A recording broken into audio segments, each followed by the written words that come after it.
चलिए यहाँ पे मैं 2 कार्ड निकालूंगी। इन 2 कार्ड्स में से आप कार्ड सेलेक्ट कीजिएगा। उन कार्ड्स के लिए देखेंगे कि एंजल्स आपको क्या गाइड करना चाहते हैं। यहाँ पे card number 1 and card number 2, ये कार्ड नंबर 1 है और ये कार्ड नंबर 2 है। कार्ड नंबर 1 के लिए देख लेते हैं एंजल्स आपको क्या बताना चाहते हैं। कार्ड नंबर 1 के लिए जिसने भी कार्ड नंबर 1 सेलेक्ट किया है, 3 ऑफ वॉन्ड्स का कार्ड है। कार्ड नंबर 1 जिसने भी सेलेक्ट किया है उसके लिए एंजल गाइडेंस क्या है ये, और कार्ड नंबर 2 जिसने भी सेलेक्ट किया है उसके लिए एंजल्स के गाइडेंस हैं ये। ठीक है जी, ओके। यहाँ पे जिसने कार्ड नंबर 1 सेलेक्ट किया है उसके लिए एंजल्स के गाइडेंस है कॉम्प्रोमाइज एंड रोमांस, यानी कि आप दोनों के बीच में जरूर कुछ ना कुछ झगड़े हो रहे होंगे या कुछ परेशानी हो रही होगी। यहाँ पे कहा जा रहा है कि थोड़ा सा कॉम्प्रोमाइज कीजिए और रोमांस कीजिए, यानी कि पॉजिटिव रहिए। आप लोगों के लिए पॉजिटिव एनर्जी है।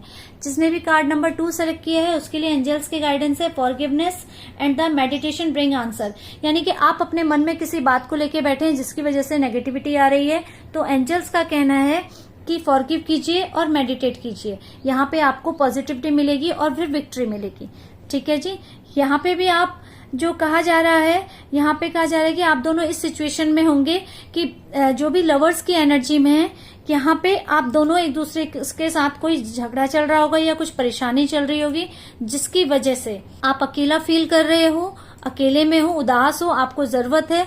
तो यहाँ पे यूनिवर्स का, एंजल्स का कहना यही है कि अकेले मत रहिए, आप दोनों को एक दूसरे की जरूरत है। तो यहाँ पे थोड़ा सा कॉम्प्रोमाइज कीजिए जो भी आपकी सिचुएशन है, और जो रोमांस यानी कि जो आपके लिए है, जो प्यार आप दोनों में है उसको कीजिए। इतना अकेलापन अपने में महसूस मत कीजिए। ठीक है जी, यहाँ पे क्योंकि ये जो अकेलापन आपकी लाइफ में आया है, आप जरूर किसी न किसी बात को लेके, किसी टारगेट को लेके भागते जा रहे होंगे अपनी चीज को अचीव करने के लिए। अब आपने वो चीज तो अचीव कर ली, वो टारगेट्स तो आपने अचीव कर लिए, लेकिन आपको अब अपने पार्टनर का याद आ रही है। आपको लग रहा है कि आपको किसी टारगेट, जैसे हम किसी नौकरी के पीछे भागते रहते हैं ना अकेले अकेले, बस वही हमें दिखता है। उस वक्त हमें ये नहीं दिखता कि कोई हमारा वेट कर रहा है, कोई हमारा इंतजार कर रहा है, कोई हमें मिस कर रहा है। ये हम कुछ भी नहीं सोचते, अपने टारगेट्स के पीछे लगे रहते हैं। तो यहाँ पे यूनिवर्स आपको ये कह रहे हैं कि ठीक है, आपने टारगेट अचीव कर लिया, लेकिन खुश तो आप अभी भी नहीं हो ना।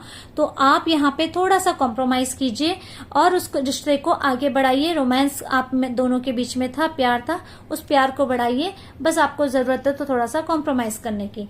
सेम यहीं पे भी ये कहा गया है कि आपने जिसको विक्ट्री के लिए, आपने किसी काम को करने के लिए जी जान एक लगा दी थी और उस काम को पा भी लिया है, लेकिन इस काम को पाने के लिए आपने कुछ लोग आपसे इसको यहाँ ये जीत हासिल करने के लिए कुछ लोग आपसे नाराज हो गए होंगे, या आप कुछ लोगों से नाराज होंगे।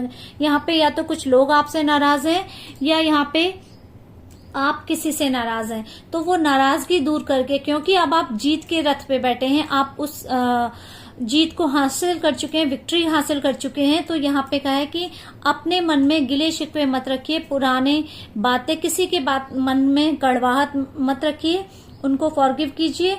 और जो भी नेगेटिविटी या जो भी एक बेचैनी या कहें कि जो भी कुछ आपके मन में क्या है, कहते हैं अनसेटिस्फैक्शन है, तो उसके लिए मेडिटेट कीजिए आराम से। अपने मेडिटेशन का मतलब ये है कि अपने आप में बैठिए, अपने आप से सवाल जवाब कीजिए कि प्रॉब्लम्स कहाँ पे आई, क्या करना चाहिए। तो यहाँ पे मेडिटेशन कहा इसलिए कि फॉरगिव कीजिए, क्योंकि अगर हम किसी को फॉरगिव करते हैं तो हम उसे नहीं माफ करते हैं, उसके लिए पॉजिटिविटी नहीं करते हैं। हम किसी को माफ करके अपनी एनर्जी के रास्ते आगे खोलते हैं, अपनी एनर्जी को ब्लॉक होने से बचाते हैं। तो इसलिए एंजल आपको ये कहना चाहते हैं कि माफ कीजिए, आगे आप बढ़ चुके हैं तो पीछे की बातों को याद मत कीजिए, उन लोगों को माफ कर दीजिए। और ये माफ करना, इस एनर्जी में आना आपको मेडिटेशन से हेल्प मिलेगी, तो इसलिए कहा है मेडिटेशन कीजिए। ठीक है जी, ओके जी, बाय बाय। अगले रीडिंग में मिलते हैं। अगर मेरी रीडिंग पसंद आई है तो लाइक कीजिएगा, शेयर कीजिएगा, आपके कमेंट्स का मुझे वेट रहेगा, और मेरे चैनल को सब्सक्राइब कीजिएगा। Thank you for watching, bye bye.